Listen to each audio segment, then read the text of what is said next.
సూరమ్మకి తన కొడుకంటే ఎంతో ఇష్టం. రఘు పెళ్లికొప్పుకోవడంతో అతనికి మంచి మంచి పెళ్లి సంబంధాల్ని వెతుకుతూ ఉంటుంది. అలా వెతుకుతూ ఉన్న వారికి రోజా అనే ఒక అమ్మాయి కనిపిస్తుంది. ఈ అమ్మాయి నాకు బాగా నచ్చింది. మీ కుటుంబం కూడా నాకు బాగా నచ్చింది. నేను మీ సంబంధాన్ని ఓకే చేసుకోవాలనుకుంటున్నా. మీ అభిప్రాయమేంటో తెలుసుకోవాలని అనుకుంటున్నాను. అలా సూరమ్మ అడగడంతో రోజా తండ్రి అయిన మురళి ఇలా అంటాడు. నాక్కూడా మీ అబ్బాయి చాలా నచ్చాడండి.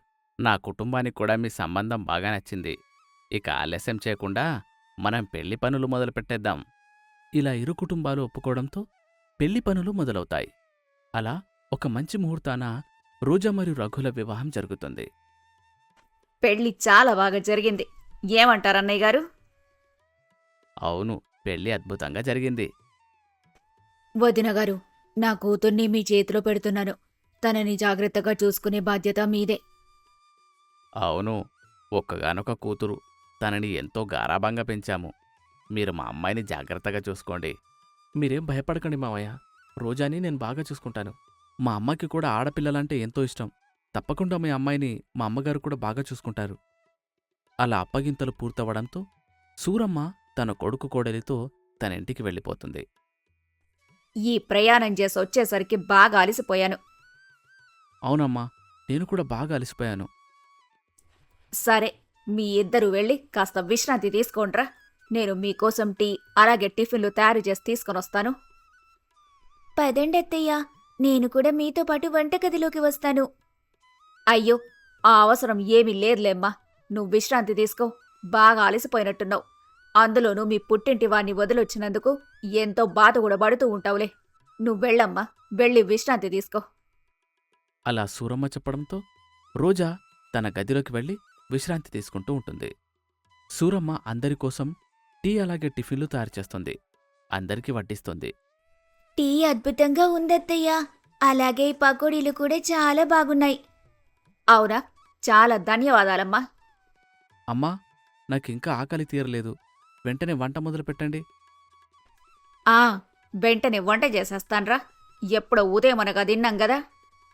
పదండత్తయ్యా, నేను కూడా మీకు సహాయం చేస్తాను. అయ్యో, ఆ అవసరమేం లేదమ్మా. వచ్చి రాగానే కోడలు చేతెవరైనా పనులు చేస్తారా? వద్దులే, నేను చేస్తాను గాని. అంటూ సూరమ్మ వంటగదిలోకి వెళ్ళి వంట కూడా తయారు చేస్తూ ఉంటుంది. ఆ తర్వాత అందరూ భోజనం చేసి హాయిగా విశ్రాంతి తీసుకుంటూ ఉంటారు. ఆ సమయంలో రోజా తన తల్లికి కాల్ చేస్తుంది. ఎలా ఉన్నావమ్మా? నువ్వెళ్ళినప్పటినుంచి ఇల్లులా లేదో తెలుసా? మీ నాన్నగారు కూడా చాలా బాధపడుతున్నారు. అరే, నేనేమైనా విదేశాలకు వెళ్ళానా? పక్కనే ఉన్న ఊరికే వచ్చాను అంతే. మీరేమీ కంగారు పడకండి. నేనిక్కడ చాలా హాయిగా ఉన్నాను. అవునా? మాలాగే నువ్వు కూడా ఏడుస్తూ కూర్చొనుంటావని అనుకున్నావమ్మా. పోనీలే, సంతోషంగా ఉన్నావు కదా, అంతే చాలు మాకు.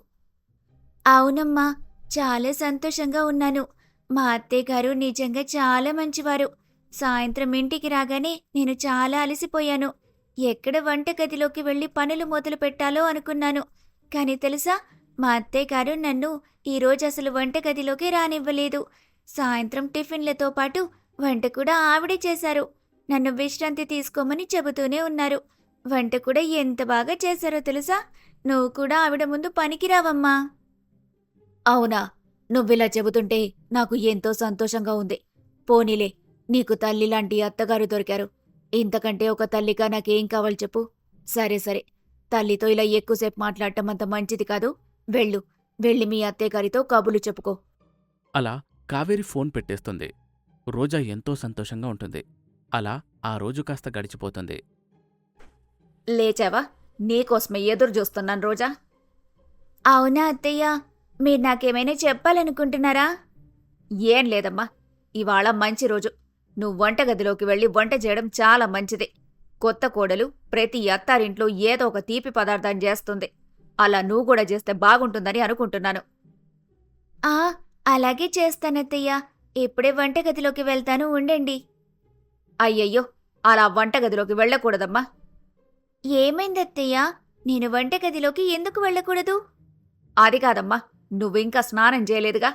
సాధారణంగా స్నానం చేయకుండా వంటగదిలోకెళ్తే ఎలాంటి ప్రాబ్లం లేదు. కాకపోతే ఇది నీ మొదటి రోజు. మొదటిసారి మా ఇంట్లో వంట చేయబోతున్నావు కాబట్టి వెళ్ళి స్నానం చేసుకొని తయారైరా. అలా సూరమ్మ చెప్పడంతో రోజాకి కాస్త కోపం వస్తుంది. రోజా తన గదిలోకి వెళ్ళి ఇలా అనుకుంటూ ఉంటుంది. ఏంటి విడా చాలా ఎక్కువ చేస్తున్నారు. స్నానం చేసుకుని వంట చేయాలా ఏంటి? ఫస్ట్ రోజు స్నానం చేసుకోకుండా వంట చేస్తే అసలేమవుతుంది? ఏంటో ఈవిడ చాదస్తాలు. అంటూ రోజా స్నానం చేసి చక్కగా తయారవుతుంది. తన వద్ద ఉన్న చుడిదార్ వేసుకుంటుంది. మీరు చెప్పినట్టుగానే నేను తయారై వచ్చానత్తయ్య. ఇవాళ ఏం స్వీట్ చేయమంటారు? చక్కగా ఉన్నావు గాని చీర కట్టుకుంటే బాగుండేది కదా. ప్రతిరోజు చీర కట్టుకోమని నేనేమీ చెప్పనులే గాని ఇలా ఏదైనా స్పెషల్ అనిపించిన రోజుల్లో మాత్రం చీర కట్టుకోమ్మా, ఎంతో బాగుంటుంది. వెళ్ళి ఒక మంచి చీర కట్టుకొనిరా ముందు. అలా సూరమ్మ చెప్పడంతో రోజాకి మళ్ళీ కోపం వస్తుంది.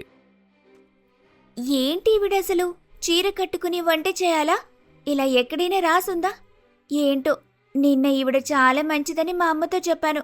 ఇప్పుడు చూస్తుంటే పెద్ద గయ్యాల్లా ఉంది. ఏం చేస్తాం, ఏదో ఒక చీర కట్టుకుని వెళ్దాం. ఈ బ్లాక్ సారీ నాకు చాలా బాగా నచ్చింది. దీన్నే కట్టేసుకుంటాను. అలా రోజా బ్లాక్ చీర కట్టుకొని తన గదిలో నుండి బయటకొస్తుంది. అయ్యయ్యో, నల్ల చీర కట్టుకున్నావేంటమ్మా? ఎవరైనా ముఖ్యమైన రోజుల్లో ఇలా నల్లటి చీరలు కట్టుకుంటారా చెప్పు? నువ్వు మొదటి రోజు ఈ ఇంట్లో వంట చేయబోతున్నావు. ఇదొక శుభకార్యంతో సమానం. ఇలాంటి శుభకార్యాల్లో ఇలా నల్లటి బట్టలు అసలు కట్టుకోకూడదు. నువ్వేమో ఇలా చాలా టైం వేస్ట్ చేస్తున్నావు. వెళ్ళి ఒక మంచి రంగు చీర కట్టుకొనిరా. అలా సూరమ్మ చెప్పడంతో రోజా మళ్ళీ కోపంగా తన గదిలోకి వెళ్తుంది. ఈ ముసల్ది నన్ను బాగా ఇబ్బంది పెడుతుంది. అసలు ఈ బ్లాక్ సారీకేమైంది? పెద్ద షాపింగ్ మాల్లో 6,000 రూపాయలు కొన్నాను ఈ చీర. ₹1 కూడా తగ్గించనన్నాడు ఆ షాప్ వాడు. ఇలాంటి చీరకి కూడా వంకలు పెడుతుంది. అసలు బ్లాక్ సారీ కట్టుకోకూడదనే రూల్ ఏమైనా ఉందా? అంటూ రోజా మళ్ళీ ఒక చీరని కట్టుకొని తన అత్తగారి ముందుకు వెళ్తుంది. వచ్చావా? వెళ్ళి ఏదైనా ఒక తీపి పదార్థాన్ని వండు. అలాగే అత్తయ్య, ఇప్పుడే వండి తీసుకునొస్తాను. అలా రోజా వంటగదిలోకి వెళ్ళి ఒక తీపి పదార్థాన్ని వండి తీసుకుని వస్తుంది. ఆ తీపి పదార్థాన్ని సూరమ్మ మరియు రఘు ఇద్దరూ రుచి చూస్తారు. పాయసం అద్భుతంగా ఉంది. అవునమ్మా, పాయసం నిజంగా చాలా బాగుంది. కాకపోతే ఒక చిన్న విషయం చెబుతాను విను. యాలకులు ఇలా వేయకూడదు. పంచదారతో కలిపి వాటిని దంచి పొడి చేసి వేశావంటే ఇలా మధ్య మధ్యలో నోటికి తగలకుండా ఉంటాయి. యాలకుల ఫ్లేవర్ మాత్రమే అవసరం మనకి. ఇలాగే చేశావంటే నోటికి తగిలిన ప్రతిసారి కాస్త ఇబ్బందిగా అనిపిస్తుంటుంది. అవును, నేను కూడా ఇదే చెప్పాలనుకుంటున్నాను. రోజా, మా అమ్మ పాయసం ఇంకా అద్భుతంగా చేస్తుంది. నువ్వు ఒకసారి మా అమ్మ దగ్గర నేర్చుకో. అరే, నేర్చుకోవాల్సిన పనేం లేదురా. ఈ పాయసము ఇంకా బాగుంది. ఈ వాల్టి నుండి ఈ పాయసమే తిండం నేర్చుకో. అలా సూరమ్మ తన కొడుకుతో చెప్తుంది. రోజా తన మనసులో ఎలా అనుకుంటుంది. చిన్న చిన్న మిస్టేక్స్ కూడా హైలైట్ చేసి చెప్పడం అవసరమా? ఈవిడ అసలైన అత్తగారని అనిపించుకుంటుంది. అదే మా అమ్మ అయితే అద్భుతంగా ఉందనేది. దాంతోపాటు ఎలాంటి మిస్టేక్స్ కూడా చెప్పేది కాదు. అందుకే అన్నారేమో అత్త ఎప్పటికీ అమ్మ కాలేదని. అలా రోజా మెల్లమెల్లగా తన అత్తగారిపై ద్వేషాన్ని పెంచుకుంటూ ఉంటుంది. ఒకరోజు రోజా సూపర్ మార్కెట్కి వెళ్ళి తనకు కావలసిన చాక్లెట్స్, అలాగే బిస్కెట్స్ మరియు స్నాక్స్ తెచ్చుకుంటుంది. ఏంటి రోజా, సూపర్ మార్కెట్కెళ్ళి ఏం తెచ్చుకున్నావు? సరిగ్గా 4 గంటలయ్యేసరికి ఆకలేస్తుంటుంది అత్తయ్య. అందుకే నా కోసం స్నాక్స్ తెచ్చుకున్నాను. అవునా? ఇంతకీ ఏం స్నాక్స్ తెచ్చుకున్నావు? ఇదిగోండి, ఈ చాక్లెట్స్ అలాగే బిస్కెట్స్ తెచ్చుకున్నాను. అయ్యయ్యో, ఈ చాక్లెట్లు ఎందుకు తెచ్చుకున్నావు? ఈ బిస్కెట్లు కూడా తెచ్చుకున్నావా? అసలు ఇవి ఆరోగ్యానికి మంచిది కాదు. ఈ చాక్లెట్లలో చాలా ఎక్కువ చక్కెర కలుపుతారు. అంత చక్కెర తింటే ఆరోగ్యం ఏమవుతుంది చెప్పు? ఇక ఈ బిస్కెట్లలో అయితే చక్కెరతో పాటు పామాయిల్ కూడా కలుపుతారంట. ఏదో 2 జీడిపప్పులు పైన చల్లుతారంతే. ఇలాంటి వాటిని అస్సలు తినొద్దమ్మా. ఒరే రఘు, ముందు వీటన్నింటినీ తీసుకొని సూపర్ మార్కెట్కెళ్ళు. వీటిని రిటర్న్ ఇచ్చేయి. అలాగే అమ్మా, ఇప్పుడే వెళ్తాను. రిటర్న్ ఇచ్చి శనగపిండి, మినుములు, గానుగబట్టిన నూనె, వేరుశనగ వీటన్నిటిని తీసుకొన్రా. అలా సూరమ్మ చెప్పినట్టుగానే రఘు చాక్లెట్స్ అలాగే బిస్కెట్స్ని రిటర్న్ చేస్తాడు. సూరమ్మ చెప్పిన లిస్టులో ఉన్న సరుకులన్నింటినీ ఇంటికి తీసుకొని వెళ్తాడు. ఇదిగో పిల్ల, సాయంత్రం 4 గంటలకు నీకే కాదు నాకు కూడా ఆకలిస్తుంటుంది. అందుకే మన కోసం నేను స్నాక్స్ తయారు చేస్తాను. జంతికలు, సున్నుండలు, తొక్కుడు లడ్డు, పల్లీల అచ్చు, మురుకులు ఇవన్నీ చేసి పెడతాను. అన్నింటినీ గానుగబట్టిన నూనెలోనే వేయిస్తాను. తినాలనుకుంటే ఇలా ఇంట్లో తయారు చేసిన ఆహారాన్ని తినాలి గాని ఆ చాక్లెట్లు, బిస్కెట్లు తింటే ఏమొస్తుంది చెప్పు? అంటూ సూరమ్మ తన కోడలి కోసం పిండి వంటలు తయారు చేస్తూ ఉంటుంది. మరోవైపు రోజా మాత్రం ఇలా బాధపడుతూ ఉంటుంది. ఏంటసలీవిడా నన్ను ప్రశాంతంగా ఉండనివ్వటమే లేదు. అసలు నేను ఏం తింటే ఈవిడకెందుకు? నన్ను వేయించుకు తింటుంది. ఎంతో ఇష్టమైన చాక్లెట్స్ని, బిస్కెట్స్ని రిటర్న్ ఇచ్చేసింది. అయినా పాతకాలం నాటి ఈ పిండి వంటల్ని అసలెవరు తింటారు? అంతా నా కర్మ. మా మమ్మీ ఎలా ఉందో ఏమో. ఒకసారి నేను మా పుట్టింటికి వెళ్తాను. అలా రోజా తన పుట్టింటికి వెళ్తుంది. రోజా, ఏంటిలా చెప్పా పెట్టకుండొచ్చావు? అక్కడంతా బాగానే ఉందా? ఏం మాట్లాడుతున్నావమ్మా నువ్వసలు? ఎన్నో రోజుల తర్వాత కూతుర్ని చూశానన్న ఆనందం నీ ముఖంలో అసలు కనిపించడమే లేదు. ఏదో దొంగతనం చేసి పారిపోయి ఇంటికొచ్చినట్టు చూస్తున్నావు. అరే, పెళ్లి చేసుకుని అత్తారింటికి వెళ్లిన కూతురు ఇలా చెప్పా పెట్టకుండా పుట్టింటికొస్తే ఏ తల్లైనా ఇలానే భయపడుతుంది. ముందు నువ్వు చెప్పు, అక్కడంతా సవ్యంగానే ఉందా? అంతా బాగానే ఉందమ్మా. అక్కడందరూ బాగానే ఉన్నారు. నేనే కాస్త విశ్రాంతి తీసుకుందామని ఇలా వచ్చాను. అదొక జైలు. అక్కడున్న అత్తయ్యగారు ఒక జైలరు, నేనొక ఖైదీ.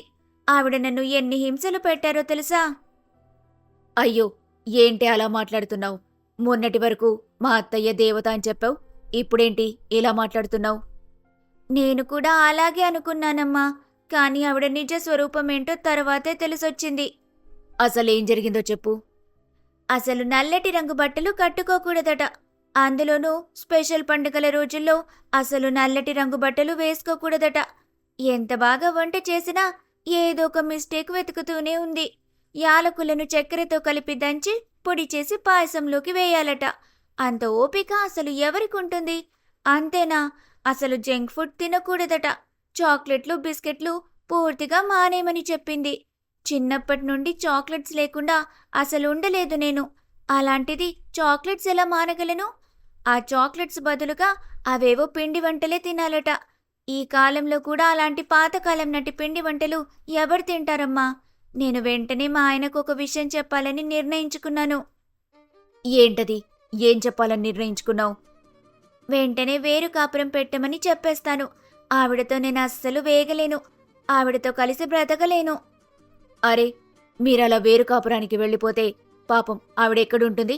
అందులోనూ భర్తలేని మహిళ ఎలా అన్ని పనులు చేసుకోగలుగుతుంది? ఏంటమ్మా, నీకు కూతురు కంటే ఆ సూరమ్మే ఎక్కువైపోయిందా?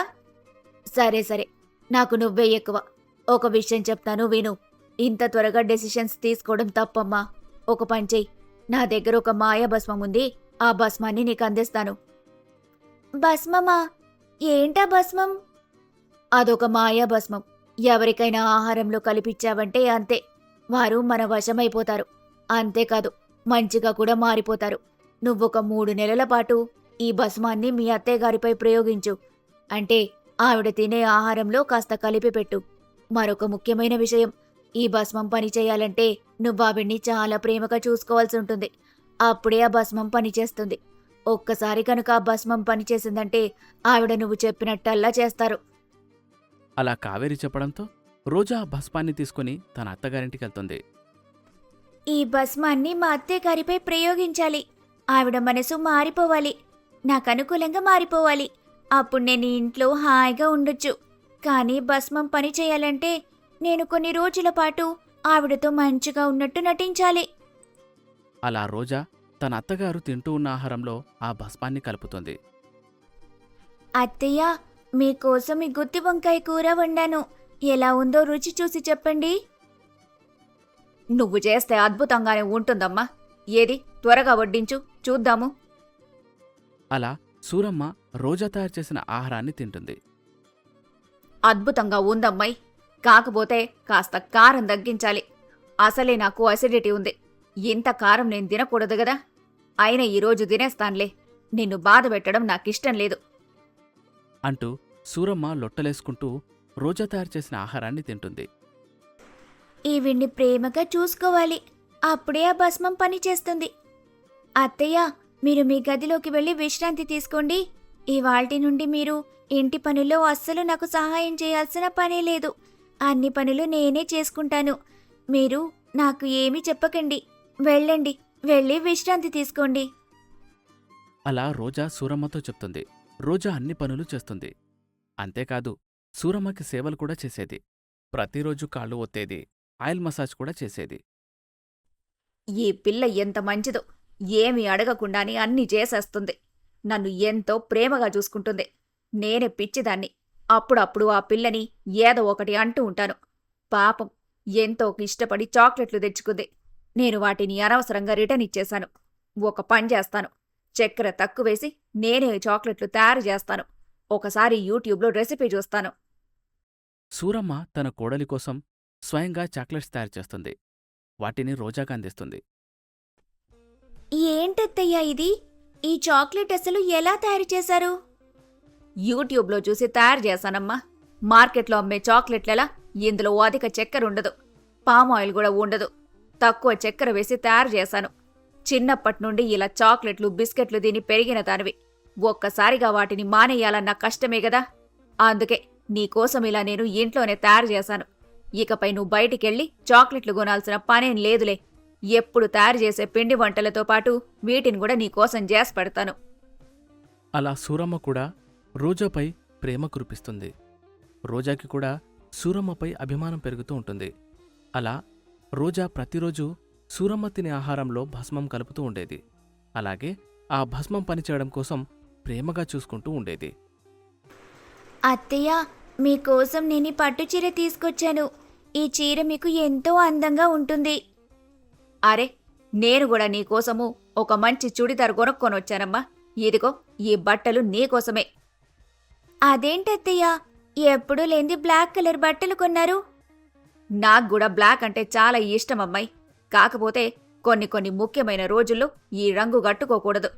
ఎలాగో వచ్చే నెల మనం మంగళూరుకు వెళ్తున్నాం గదా, అక్కడ బీచ్లో ఈ బట్టలేసుకో. వెకేషన్లో బ్లాక్ వేసుకుంటే ఏమీ కాదులే. ఆ రోజు నువ్వు బ్లాక్ చీర కట్టుకున్న వెంటనే నేను తిట్టాను గదా, ఆ తర్వాత ఎంతగానో బాధపడ్డాను తెలుసా. అందుకే నీకోసం ప్రత్యేకంగా ఈ బ్లాక్ చుడిదారు కొనుక్కొనొచ్చాను. అలా సూరమ్మని రోజా అర్థం చేసుకుంటూ ఉంటుంది. రోజా కూడా సూరమ్మని అర్థం చేసుకుంటుంది.